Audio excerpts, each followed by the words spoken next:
Part 7 આજે આપણે how to active GST features in Tally અને બીજું vote is vouchers in Tally and types of vouchers in Tally તે આપણે આજે શીખવાનું છે.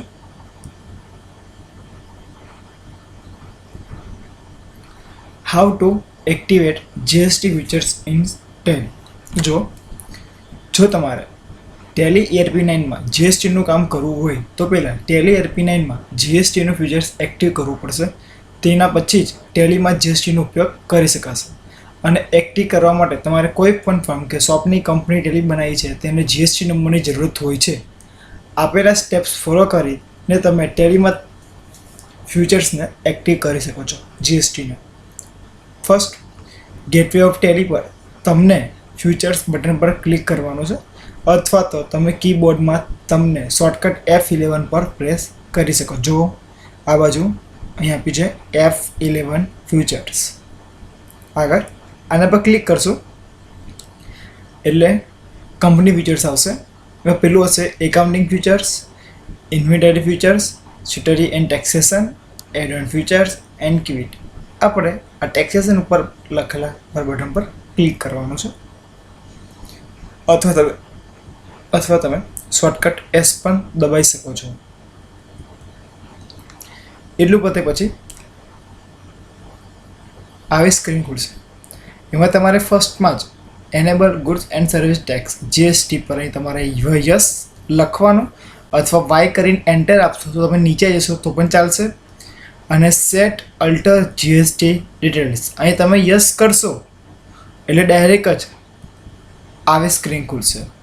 આવી સ્ક્રીન ખુલે એટલે તમારે અહીં લખ્યું છે state, registration type, access of other territory, પછી બીજો એક ઓપ્શન છે, અને પછી જે GSTIN UIN એ તમારે જીએસટી નંબર તમારે નાખી દેવાનો છે હોય તો. હવે આપણે છે ને આગળ, પછી તમારે આગળ વધતા રહેવાનું, એન્ટર દબાવતા જવાનું. ધારો કે તમે તમારો જીએસટી નંબર નાખી દીધો છે અને પછી તમારે એન્ટર આનાથી બહાર નીકળવા માટે તમારે એન્ટર આપતું રહેવાનું. બધું એઝ ઇટ ઇઝ જેવું છે એવું જ રહેશે, તમારે કશું મચાડવાનું છે નહીં. આ બધું એન્ટર આપશો એટલે લાસ્ટમાં તમને યસ યા નો પૂછશે. તમારે યસ કરીને આગળ જવા દેવાનું છે. એટલે પાછા આપણે જઈએ હતા ત્યાં આવી જઈશું. આપણે અહીં હતા છઠ્ઠું, જેમ જ એન્ટર પ્રેસ કરીને સેવ કરી લઈશું એટલે આપણે પાછા જે ફંક્શનમાં આવી જઈશું જ્યાં આપણે બે ઓપ્શનને યસ કરી દીધું. બરાબર, આપણે તમે યસ લખેલું યાદ છે? ઓકે, સ્ટાર્ટિંગમાં જ. પછી આને પણ ક્લોઝ કરવા માટે તમે યસ એન્ટર આપતો જશો બધામાં. લાસ્ટમાં તમને પૂછશે નહીં એક્સેપ્ટ યસ યા નો. યસ આપી દેશો એટલે તમારું જીએસટી ફ્યુચર એનેબલ થઈ જશે. આગળ આજનો આપણો સેકન્ડ પોઈન્ટ હતો what is vouchers in Tally and types of vouchers in Tally. ટેલીને પ્રેક્ટિકલી આપણે લાસ્ટ 3 ચેપ્ટરથી શરૂ કરી દીધું છે, પણ કોઈ પણ એન્ટ્રી કરવાથી પહેલાં અથવા આગળ વધવાની પહેલાં ટેલીમાં 3 ટોપિકને આપણે સમજવા જરૂરી છે. પહેલું છે વાઉચર્સ, જે આપણે શીખવાના છે. આગળ છે લેજર અને ગ્રુપ્સ, તે આપણે કાલે શીખશું. વાઉચર્સ ટેલીમાં 3 વસ્તુ શું છે અને આનો શું ઉપયોગ થાય આ જાણવું જરૂરી છે. તો આપણે હવે વાઉચરને સમજીએ. ડેફિનેશન ઓફ વાઉચર આપણે જોઈએ તે જમાનામાં જ્યારે કમ્પ્યુટર ખૂબ ઓછા હતા. આપણે જ્યારે જૂના જમાના હતા કમ્પ્યુટર કેવા હતા, ખૂબ ઓછા પ્રમાણમાં હતા અને એકાઉન્ટિંગ સોફ્ટવેરનું તો કંઈ નામ જ નહોતું. પણ ત્યારે પણ લોકો એકાઉન્ટિંગનું કામ કરતા રહેતા હતા. તો તે જમાનામાં એકાઉન્ટિંગનું કામ કઈ રીતે થતું હશે તે વિચારવા જેવું છે આપણા માટે. વાઉચરનો અર્થ થાય છે એવું પેપર જેમાં કંઈ લખાતું હોય. સમજાયા આગળ તો જો હવે હું બિઝનેસ કરું છું તો હું માલ ખરીદીશ અને વેચાણ પણ કરીશ. તેમજ ઉધાર માલ ખરીદી શકું છું અને ઉધાર માલ વેચી પણ શકું છું. કોઈ જોડેથી પેમેન્ટ લેતો પણ હોઉં અને કોઈને પેમેન્ટ આપતો પણ હોઉં. બરાબર, હવે આટલા બધા વ્યવહાર થતા હોય તો હું આને લખું નહીં તો મને કઈથી ખબર પડશે કે ઉધારી કેટલી છે, ખરીદી કેટલી છે, વેચાણ કેટલું છે. બરાબર, એટલે મને લખવું તો પડશે જ. તો આ લેણદેણના હિસાબ રાખવા માટે લોકો અલગ અલગ ખાતાના રજિસ્ટરમાં અલગ અલગ હિસાબો રાખતા હતા. જે માલ ખરીદે તેનો અલગ રજિસ્ટર, માલનું વેચાણ કરે તો તેનું અલગ રજિસ્ટર, કોઈને માલ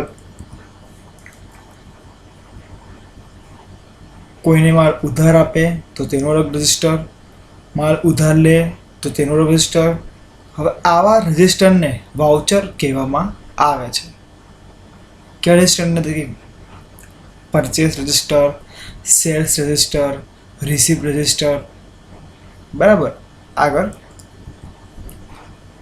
હવે જમાનો થઈ ગયો છે ડિજિટલ એકાઉન્ટિંગનો. કામ સહેલું કરવા કેટલાક એકાઉન્ટિંગ સોફ્ટવેરો આવી ગયા છે. તેમાંથી એક સોફ્ટવેર છે ટેલી ERP9. અને ટેલી ERP9માં અલગ અલગ લેણદેણ માટે અલગ અલગ વાઉચર હોય છે, જેને ટેલીની ભાષામાં એકાઉન્ટિંગ વાઉચર કહેવાય છે. તો હવે અલગ અલગ રજિસ્ટર રાખવાની બદલે ટેલી ERP9માં સીધા જ વાઉચર્સમાં એન્ટ્રી કરીને તે બધા હિસાબ એટલું સરળથી રાખી શકીએ છીએ કે જેથી લોકોને બહુ મહેનત કરવી પડતી નથી. અને હાથથી એકાઉન્ટિંગ કરવાવાળા ઘણા ઓછા એકાઉન્ટન્ટ હોય છે. અને આ એકાઉન્ટિંગ સોફ્ટવેરને કારણે કેટલા લોકોને એકાઉન્ટિંગ શીખવાનું અને એકાઉન્ટિંગમાં કામ કરવાનું સહેલું થઈ ગયું છે.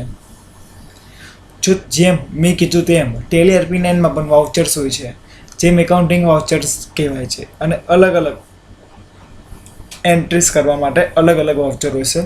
તો હવે આપણે આના વિશે ડિટેલમાં વાત કરીએ. Type of vouchers. એક બિઝનેસમાં કેટલાય પ્રકારના લેણદેણ થાય છે, જેમ કે purchase of goods, sales of goods, payment, receipt. તમે માલની ખરીદી કરો, માલનું વેચાણ કરો, કોઈ જોડેથી માલની ખરીદીને પૈસા આપવા અથવા તો પગાર બદલે ચૂકવણી કરવાની પૈસાની, કોઈ જોડેથી માલ વેચવાનો, તેનાથી પૈસા લેવા, ગમે તે.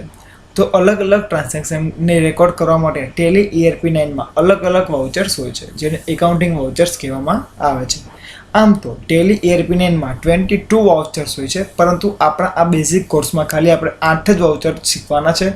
એવા હશે જે આપણને કામમાં આવશે. બાકીના વાઉચર્સ એવા છે જે મોટી મોટી ફેક્ટરીમાં જ ઉપયોગ.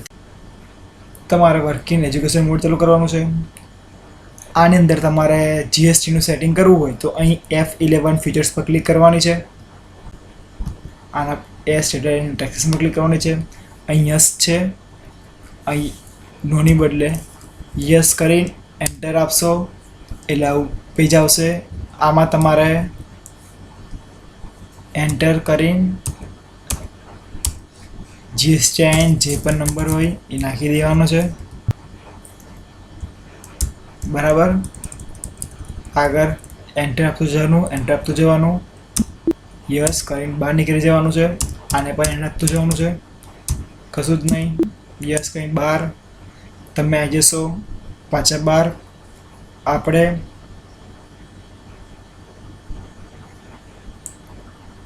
ક્યુ દબાવી દઈશું, બહાર નીકળી જઈશું. હવે તમને વાઉચર્સ દેખાડું તો વાઉચર્સ માટે આપણે એકાઉન્ટિંગ વાઉચર્સમાં જઈશું. એમાં જો અહીં આપેલું છે F1 inventory vouchers, F2 date, F4 contra vouchers, F6 receipt vouchers, F7 journal, F8 sales, F9 purchase vouchers. બરાબર.